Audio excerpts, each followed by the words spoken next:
सारे खास मेहमान हमारे साथ जुड़ चुके हैं।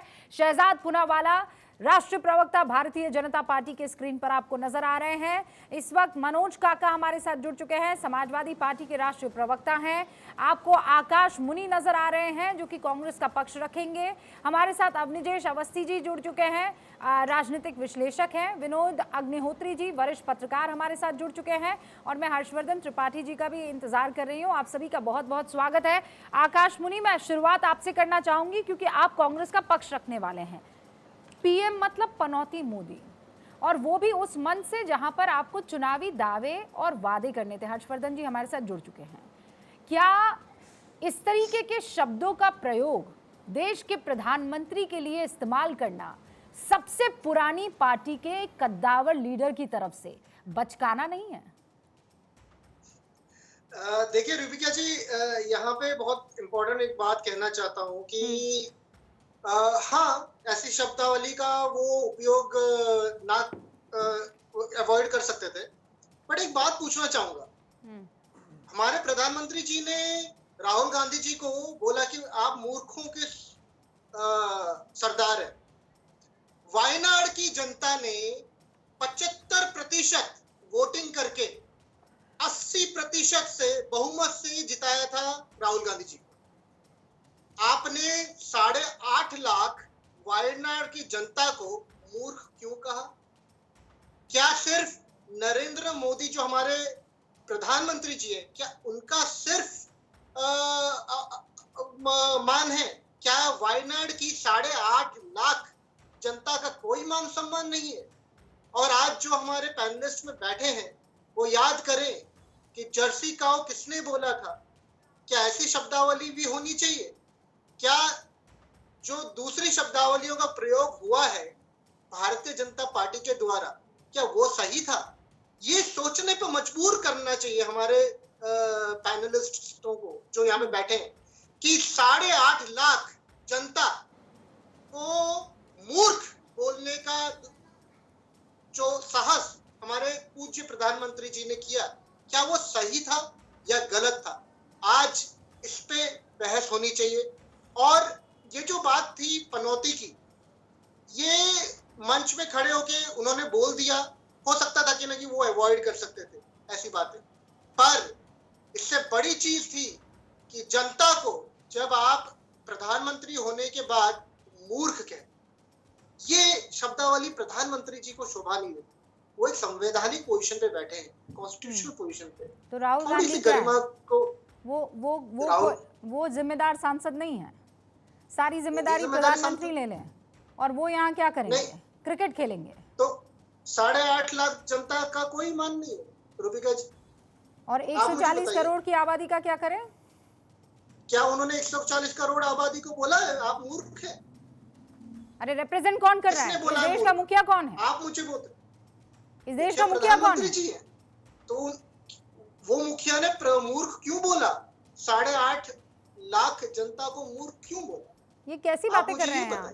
फिर मुझे ना वही बयान आपके ऊपर चस्पा करना पड़ जाएगा।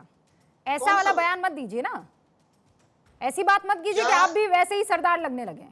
बहुत क्लियरली मैं आपसे एक सवाल पूछ रही हूँ कि क्या इस तरीके की शब्दावली का इस्तेमाल होना चाहिए कि नहीं होना चाहिए? पीरियड। मैं कहती हूँ जर्सी गाय, इन शब्दों का इस्तेमाल शर्मनाक है। मैं कहती हूँ, दम भरती हूँ ये कहने का कि किसी को यह अधिकार नहीं होना चाहिए कि निजी इस तरीके के आक्रमण करे किसी के ऊपर।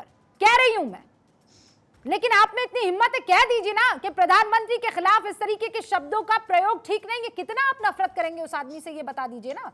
हंस रहे हैं, की खाका हो रही है वहां पर। अरे वो जो मंच है ना प्रभु, उस मंच पर वादे कीजिए ना, दावे कीजिए। और क्रिकेट का क्या क्या मतलब है वहां पर? आप वहां पर कोई कॉमेडी शो करने गए हैं? Tell me no one thing, कोई कॉमेडी शो करने गए कि जितनी तालियां बजेगी उतना मैं जो है निम्न स्तरों शब्द का इस्तेमाल करूंगा? Not done sir, please. नेता की तरह, लीडर की तरह सामने वाला काम करे तो बेहतर लगेगा। शहजाद पूनावाला, 8 लाख जनता का आप में अपमान किया जब ये कहा कि वो मूर्खों के सरदार हैं। आपके ऊपर आकाश मुनि ये आरोप लगा रहे हैं। मैंने आपको ये पूछा कि ना कि जो प्रधानमंत्री जी ने कहा, आकाश जी क्या वो रुकिए ना, सही मैंने था? बड़ी रुकिए ना, शहजाद धैर्य पूनावाला से को बात जवाब सुनी देने है आकाश जी की, दीजिए। वो मेरी बातों को भी सुने। मैंने आकाश जी की पूरी बातें धैर्य से सुनी है, वो भी धैर्य दिखाए 1 मिनट का।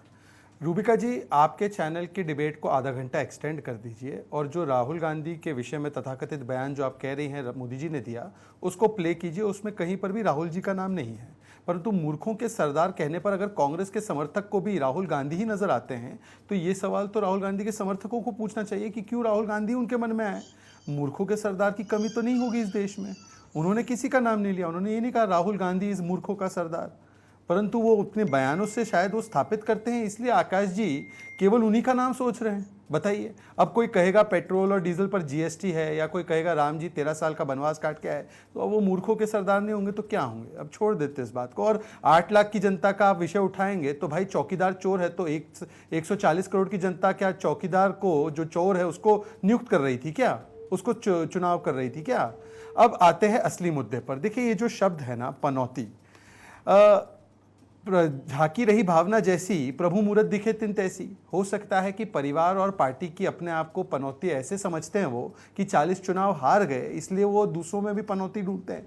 पर रूबिका जी, एक 10 सेकंड का डाइवर्जन लेते हुए, ये पनौती शब्द पता है आपको इतिहास में, यहाँ पर क्योंकि हर्षवर्धन जी, विनोद जी और अवनिजेश जी बैठे हैं, ये पनौती शब्द स्पेसिफिकली महिलाओं के लिए और पिछड़ी जाति के लोगों के लिए इस्तेमाल होता था कि ये ऐसी पनौतियां हैं, इनको दूर रखो, इनका बहिष्कार करो।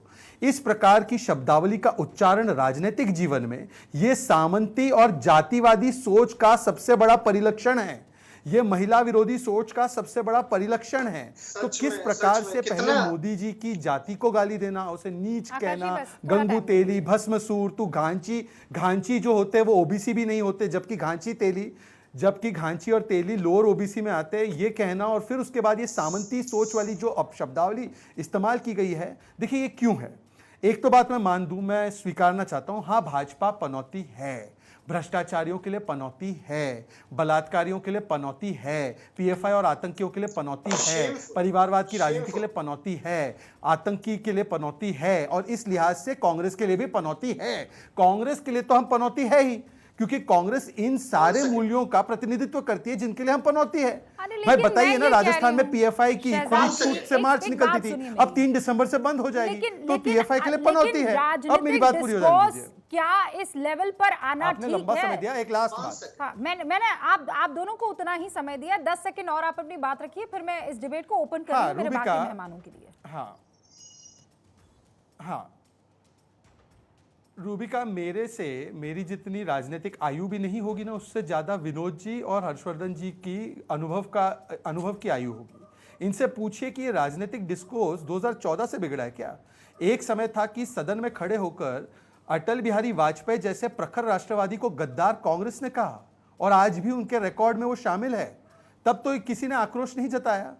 एक शेरनी 100 लंगूर, मतलब कि विपक्ष के सारे नेता 100 लंगूर है और इंदिरा गांधी शेरनी है, ये शब्दावली किसने इस्तेमाल की थी। ये राजनीतिक डिस्कोर्स बिगड़ा तो कब बिगड़ा? मुझे पता है कि कुछ लोगों का जो मीटर है वो 2014 के बाद ही चलता है। 2014 के पहले उनका मीटर बंद हो जाता है। पर उनसे आज पूछिए कि वाजपेयी जी को गद्दार जब कहा गया और वो सक्रिय थे, तो उन्होंने क्या कहा कांग्रेस से? ओके शहजाद जी, 1 सेकंड।